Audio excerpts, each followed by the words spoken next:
We all know how our senior citizens have been the victims of spoofing. Well, that's happening to a lot of our fellow citizens, no matter what the age is, because fraudulent and abusive phone scams are plaguing thousands of Americans each year. These deceitful practices are causing very serious harm to victims by fake messages coming across, often that cause the receiver to respond with some kind of financial transaction or the giving up of a credit card number.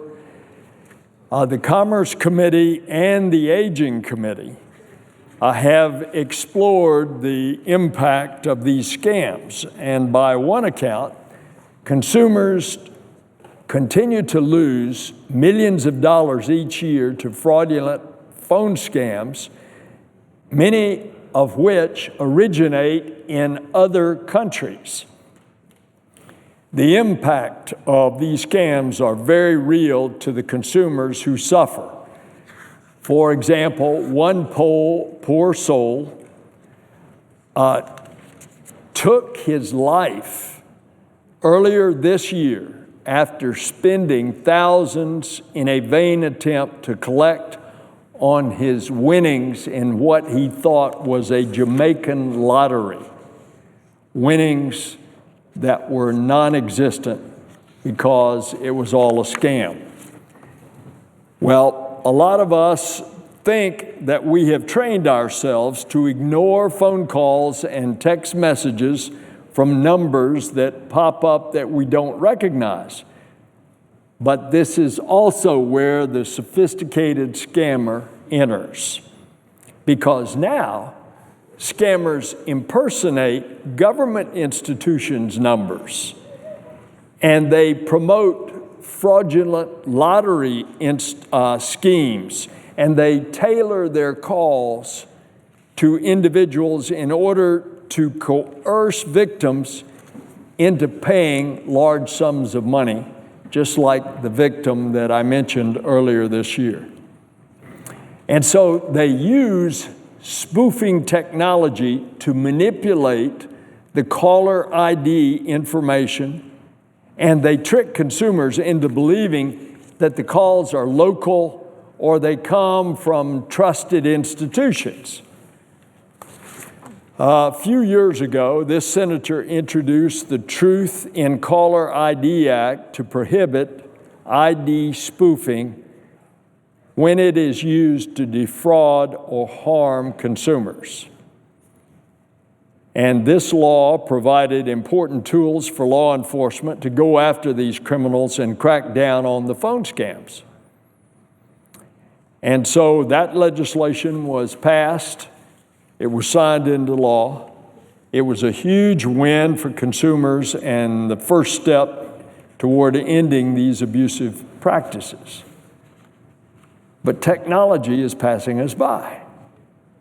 As the technologies evolve, the law directed the Federal Communications Commission to prepare a report to Congress outlining additional tools that are going to be needed for different kind of spoofing practices because of new technologies. The FCC, a few years ago, provided its recommendations to Congress on how to update the law to keep pace with technology and the use of it by criminals. And so Senator Fisher and I have filed a bill today that responds to the FAA report's recommendations and their request, and it builds on the 2010 Act on phone scams to keep up with the new kind of spoofing, because they're now much more sophisticated, and we need to make sure that there are the consumer protections and the tools for law enforcement to keep up. And that's why this legislation that we filed today is important. It's called the Spoofing Prevention Act of 2016. It would extend the current prohibition in law on caller ID spoofing, extend that to text messages.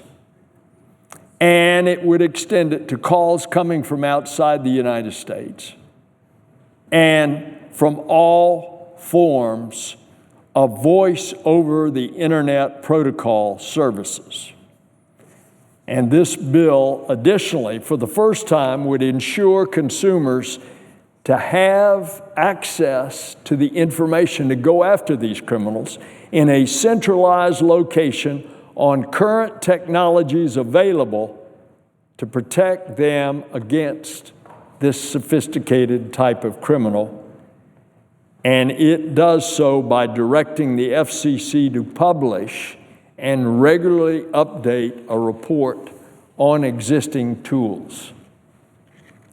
And the act also directs the Government Accountability Office to conduct a report to assess government and private sector work being done to curb this spoofing, as well as what new measures, including technological solutions, can be taken to prevent this.